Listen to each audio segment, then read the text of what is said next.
Bismillahirrahmanirrahim. Assalamualaikum warahmatullahi wabarakatuh.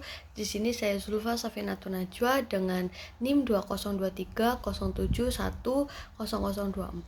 Di sini saya akan mempresentasikan mengenai mata kuliah penelitian kuantitatif dengan dosen Ibu Novia Fetri Aliza, MPSI Psikolog. Di sini judul penelitian saya yaitu pengaruh komunikasi orang tua terhadap kesehatan mental dan keterampilan sosial remaja. Kemudian masuk di latar belakang. Masa remaja adalah fase di mana terjadi pertumbuhan dan perkembangan yang signifikan baik dari segi fisik, psikologis maupun intelektual. Pada tahap ini remaja seringkali dipenuhi oleh rasa ingin tahu yang besar, menyukai petualangan dan tantangan, serta memiliki keberanian untuk mengambil keputusan. Meskipun terkadang tanpa pertimbangan yang mendalam, namun bila keputusan yang diambil tidak tepat, hal ini dapat mengakibatkan berbagai masalah, baik dalam kesehatan fisik maupun psikososial. Selanjutnya yaitu ketika remaja merasa bahwa mereka dapat mengungkapkan pandangan mereka kepada orang tua, hal ini berkontribusi pada keputusan hidup dan meningkatkan penghargaan diri mereka. Dikatakan oleh Jackson tahun 1998. Kemudian komunikasi antara orang tua dan remaja memiliki pengaruh yang signifikan terhadap berbagai aspek kehidupan remaja. Dengan bimbingannya tepat, diharapkan para anak remaja dapat tumbuh dengan baik, memiliki akhlak yang mulia, berperilaku positif, dan tidak mudah terpengaruh oleh lingkungan sekitarnya. Dengan demikian, remaja menjadi lebih terlindungi dari perilaku negatif yang mampu mengganggu kesehatan mental remaja. Memiliki perasaan bahagia dan nyaman adalah harapan setiap individu, terutama bagi remaja yang sedang menjalani tahap pertumbuhan dan penemuan diri. Tentu saja, perasaan bahagia dan nyaman ini harus didukung oleh kesehatan mental yang baik. Kesehatan mental sendiri diartikan sebagai keadaan di mana seorang bebas dari berbagai gejala gangguan mental. Individu yang sehat secara mental maupun berfungsi dengan normal dalam kehidupan sehari-hari, khususnya dalam menghadapi berbagai masalah yang mungkin muncul sepanjang hidup. Mereka dapat mengolah stres dengan efektif, membantu mereka beradaptasi dengan berbagai tantangan yang dihadapi. Menurut Organisasi Kesehatan Dunia atau WHO, kesehatan mental adalah kondisi kesejahteraan yang secara sadar dikelola oleh individu. Oke, selanjutnya masuk pada rumusan masalah. Yang pertama, apakah komunikasi antara orang tua memiliki pengaruh yang signifikan terhadap kesehatan mental remaja dalam berinteraksi sosial? Kemudian kedua, bagaimana komunikasi orang tua mempengaruhi pembentukan identitas diri remaja dalam bersosial? Yang ketiga, apakah perbedaan gaya komunikasi orang tua mempengaruhi kesehatan mental remaja? Kemudian masuk pada tujuan penelitian. Tujuan yang pertama yaitu menentukan tingkat pengaruh komunikasi orang tua terhadap kesehatan mental remaja. Yang kedua, identifikasi faktor-faktor komunikasi orang tua yang mempengaruhi kesehatan mental remaja. Kemudian tujuannya ketiga, menganalisis pengaruh komunikasi orang tua terhadap kesehatan mental remaja dalam bersosial. Kemudian ada manfaat penelitian, manfaat teoritis. Dengan mengembangkan teori komunikasi efektif dalam konteks keluarga, diharapkan bisa meningkatkan pemahaman tentang dampak komunikasi orang tua remaja terhadap kesehatan mental remaja dan mengidentifikasi faktor-faktor yang mempengaruhi kesehatan mental remaja dalam interaksi sosial. Hasilnya diharapkan dapat memperkaya teori komunikasi keluarga dan kesehatan mental remaja. Kemudian manfaat praktis, yaitu diharapkan bisa membantu orang tua merumuskan strategi komunikasi efektif untuk mencegah gangguan suasana hati pada remaja, meningkatkan kesadaran dan keterampilan pendidik dalam mengenali dan menangani gangguan tersebut, serta mendukung remaja dalam mengembangkan keterampilan menghadapi stres dan tekanan sosial. Ada tinjauan pustaka dalam jurnal psikologi Udayana 2019 yang disusun oleh Tinanti Larasati dan Adi Janti Maheni. Dengan tujuan penelitiannya ini yaitu untuk mengetahui hubungan antara komunikasi interpersonal orang tua remaja dengan keterampilan sosial remaja. Hasil penelitian ini terdapat hubungan yang signifikan antara komunikasi interpersonal orang tua remaja dengan keterampilan sosial remaja. Masuk pada definisi konseptual. Pengertian komunikasi. Sanono dan Weaver mereka mengatakan bahwa komunikasi itu merupakan suatu bentuk interaksi manusia yang saling mempengaruhi satu sama lain, sengaja atau tidak sengaja ataupun terbatas. Kemudian Alessi Koreper dia mengatakan bahwa komunikasi itu merupakan upaya yang bertujuan berbagi untuk mencapai kebersamaan. Jika dua orang berkomunikasi, maka pemahaman yang sama terhadap pesan yang saling bertukaran adalah tujuan yang diinginkan oleh keduanya. Kemudian menurut Roger dan O. Lawrence Kane, komunikasi adalah suatu interaksi antara dua orang atau lebih yang terlibat dalam proses membangun dan bertukar informasi. Melalui interaksi ini, pada akhirnya mereka dapat saling memahami dan menghargai satu sama lain. Adapun Edward de Paris mendefinisikan komunikasi sebagai proses penyampaian ide, harapan, dan pesan yang disampaikan melalui lambang tertentu yang mengandung makna yang dilakukan oleh utusan yang ditujukan kepada penerima. Jadi, komunikasi adalah proses interaksi antara dua orang atau lebih yang melibatkan pertukaran informasi, ide, dan pesan melalui berbagai bentuk seperti verbal dan non-verbal. Tujuannya adalah mencapai pemahaman bersama, membangun hubungan, dan berbagi makna. Komunikasi dapat terjadi secara sengaja atau tidak sengaja dan melibatkan aspek sosial, emosional, dan kultural. Pada intinya, komunikasi bertujuan untuk mencapai kebersamaan dan kesepemahaman.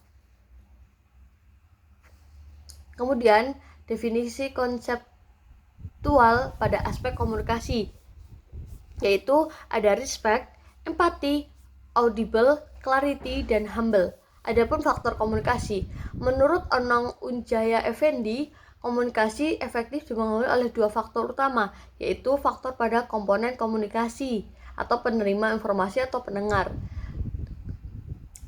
Dan seorang komunikasi hanya dapat menerima dan memahami pesan komunikasi jika 4 kondisi tersebut terpenuhi. Yang pertama, ia dapat benar-benar memahami pesan yang disampaikan. Saat mengambil keputusan, ia menyadari bahwa keputusan tersebut sejalan dengan tujuannya. Kemudian, ia menyadari bahwa keputusan itu berkaitan dengan kepentingan pribadinya. Yang keempat, ia memiliki kemampuan untuk melaksanakan keputusan tersebut baik secara mental maupun fisik. Kemudian adapun pengertian kesehatan mental. Dari Abdul Aziz Al-Quwaisi mendefinisikan kesehatan mental atau jiwa sebagai suatu keadaan kesehatan yang sempurna, di mana berbagai fungsi jasmani berfungsi dengan baik. Selain itu, kondisi ini juga mencakup kemampuan untuk menghadapi berbagai kesulitan yang biasa muncul dalam kehidupan sehari-hari, serta merasa positif, bugar, dan bersemangat. Kemudian dari Syekh M. Jamaluddin Mahfuz menjelaskan bahwa ilmu kesehatan jiwa merupakan suatu disiplin yang berfokus pada adaptasi jiwa atau keterhubungan serta penyatuan diri. Hal ini mencakup penerimaan individu terhadap dirinya sendiri serta penerimaan dari orang lain terhadap dirinya. Semua aspek ini bertujuan untuk mencapai perasaan bahagia dan keadaan jiwa yang menyenangkan. Kemudian, Dr. Kartini menjelaskan bahwa individu dengan kesehatan mental yang baik memiliki sejumlah ciri khas. Mereka mau bertindak secara efisien, memiliki tujuan yang jelas, serta mengembangkan konsep diri yang sehat. Selain itu, mereka mampu mengordinasikan berbagai potensi yang dimiliki dengan usahanya, memiliki kemampuan untuk mengatur diri sendiri, dan menampilkan integrasi kepribadian. Tak kalah penting, mereka juga memiliki ketenangan batin yang selalu terjaga. Gangguan kesehatan mental bukanlah sekedar keluhan yang diwariskan secara genetik. Tuntutan hidup yang berlebih dapat menyebabkan stres, yang pada gilirannya berisiko memperburuk kondisi kesehatan mental seseorang. Kesehatan mental didefinisikan sebagai kondisi individu yang optimal, mencakup kesadaran potensi diri, kemampuan mengatasi tantangan, berfungsi produktif, dan berkontribusi pada komunitas.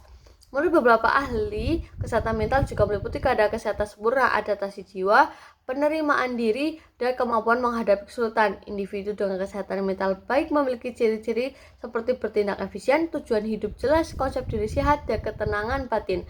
Namun, gangguan kesehatan mental seperti mood disorder, depresi, dan gangguan bipolar dapat menghambat kesehatan mental. Masuk kepada aspek kesehatan mental, yaitu muncul perasaan tidak stabil, individu dapat mengalami sombong dan kesedihan yang sering kali tidak beralasan. Kemudian faktor kesehatan mentalnya itu ada jenis kelamin, komunikasi dengan orang tua, isolasi sosial, kerentanan individu, keluarga, dan sosial remaja. Pengertian keterampilan bersosial. Menurut Chaplin 2007, keterampilan bersosialisasi merupakan kemampuan seseorang individu dalam proses mempelajari adat kebiasaan suatu kebudayaan di lingkungan tertentu. Menurut Gunawan, sosialisasi adalah kegiatan seseorang mengirimkan pesan kepada orang lain untuk secara langsung tidak langsung mempengaruhi atau mengubah sikap, pendapat, atau perilakunya.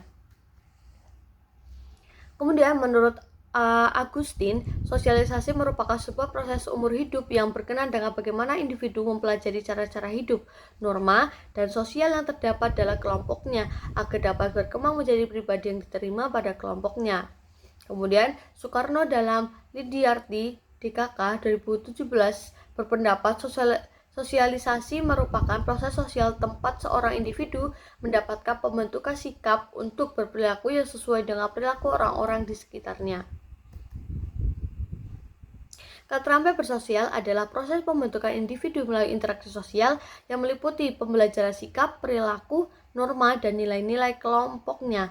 Proses ini berlangsung seumur hidup dan memungkinkan individu beradaptasi dengan lingkungan sosialnya, serta mengembangkan diri menjadi pribadi yang diterima oleh masyarakat. Sosialisasi mencakup pertukaran pesan dan pengaruh antar individu untuk membentuk perilaku dan sikap yang sesuai dengan norma sosial.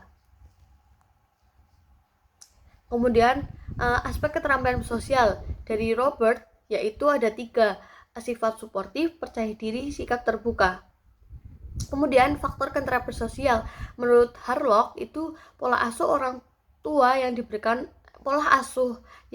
oleh orang tua. Yang kedua, teman sebaya. Adapun menurut Kuswardoyo dan Sodik 1994, kemampuan bersosialisasi ada 4 faktor, yaitu keluarga dan orang tua, teman bermain, sekolah, dan media massa. Masuk pada hubungan antar variabel. Hasil penelitian dilakukan oleh Kalarasati dan Amarheni tahun 2019 mengemukakan hasil penelitiannya bahwa terdapat hubungan yang signifikan antara komunikasi interpersonal orang tua remaja dengan keterampilan sosial remaja. Semakin efektif komunikasi interpersonal yang dimiliki oleh orang tua remaja, maka akan semakin tinggi keterampilan sosial yang dimiliki remaja. Begitulah sebaliknya, semakin kurang efektif komunikasi interpersonal orang tua remaja, maka akan semakin rendah keterampilan sosial yang dimiliki remaja. Masuk pada kerangka berpikir. Di sini saya menggunakan 3 variabel, yaitu variabel X, komunikasi orang tua dengan aspek respect, empati, audible, dan humble. Kemudian variabel Y1 yaitu kesehatan mental dengan aspek perasaan tidak stabil, perasaan sombong, kesedihan yang sering berulang kali. Kemudian variabel Y2 yaitu keterampilan bersosialisasi dengan aspek sifat suportif, percaya diri, dan sikap terbuka. Kemudian ada hipotesis. Berdasarkan uraian di atas, penelitian ini mengambil hipotesis bahwa terdapat hubungan antar komunikasi orang tua dengan kesehatan mental remaja siswa-siswi sekolah menengah atas Muhammadiyah 4 Banjarnegara dalam kemampuan bersosial. Jika semakin baik komunikasi orang tua, semakin tinggi kemampuan bersosial remaja. Sebaliknya, jika buruk komunikasi orang tua, semakin tinggi resiko kesehatan mental remaja dalam bersosial. Masuk pada proses penelitian. Yang pertama, metode penelitian. Penelitian ini menggunakan metode kuantitatif. Kemudian, identifikasi variabel penelitian. Dalam penelitian ini, variabel bebas yang digunakan yaitu komunikasi orang tua. Variabel terikat pertama yaitu kesehatan mental, dan variabel terikat 2 yaitu keterampilan bersosialisasi. Kemudian, lokasi penelitian itu dilakukan di SMA Muhammadiyah 4 Banjarnegara yang beralamat di Jalan Raya Kalibening nomor 75 Kalibening, Banjarnegara, Jawa Tengah. Kemudian populasi dan sampel Penelitian ini akan dilakukan di suatu lembaga sekolah SMA Muhammadiyah 14 negara dengan jumlah 158 siswa-siswi dengan jumlah 158 siswa-siswi. Pemilihan penelitian ini menggunakan teknik Slovin. Masuk pada operasionalisasi konsep, yaitu komunikasi orang tua adalah proses interaksi antara dua orang atau lebih yang melibatkan pertukaran informasi, ide, dan pesan melalui berbagai bentuk seperti verbal dan non-verbal. Tujuannya adalah mencapai pemahaman bersama, membangun hubungan, dan berbagi makna. Komunikasi dapat terjadi secara sengaja atau tidak sengaja dan melibatkan aspek sosial, emosional, dan kultural. Pada intinya, komunikasi bertujuan untuk mencapai kebersamaan dan kesepahaman. Pada penelitian ini, komunikasi bisa diukur dengan beberapa aspek, yaitu respect, empati, audible, clarity, dan humble.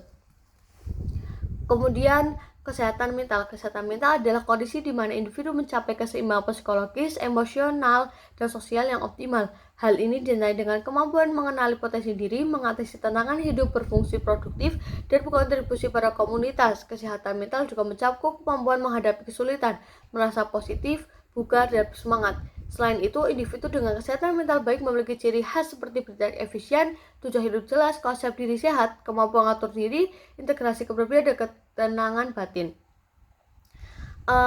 Dalam pengertian ini terdapat aspek yang mendukung, yaitu rasa tidak stabil, individu mengalami sombong, dan kesadaran seringkali tidak beralasan. Kemudian, keterampilan bersosialisasi. Keterampilan bersosialisasi adalah proses pembentukan individu melalui interaksi sosial yang meliputi pembelajaran sikap, perilaku, norma, dan nilai kelompoknya. Proses ini berlangsung seumur hidup dan memungkinkan individu beradaptasi dengan lingkungan sosialnya, serta mengembangkan diri menjadi pribadi yang diterima oleh masyarakat. Sosialisasi mencakup pertukaran pesan dan pengaruh antar individu untuk membentuk perilaku dan sikap yang sesuai dengan norma sosial. Dalam pengertian ini terdapat aspek pendukung, yaitu sifat suportif, percaya diri, dan sikap terbuka.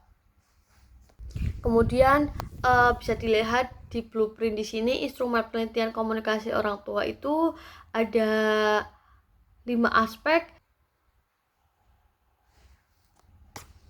Kemudian instrumen penelitian kesehatan mental juga terdapat 3 aspek, terdapat 9 indikator.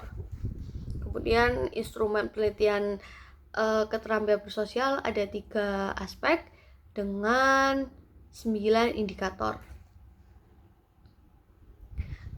Mungkin daftar pustaka sudah saya cantumkan di sini, bisa dilihat. Mungkin itu saja yang bisa saya sampaikan, kurang lebihnya saya mohon maaf.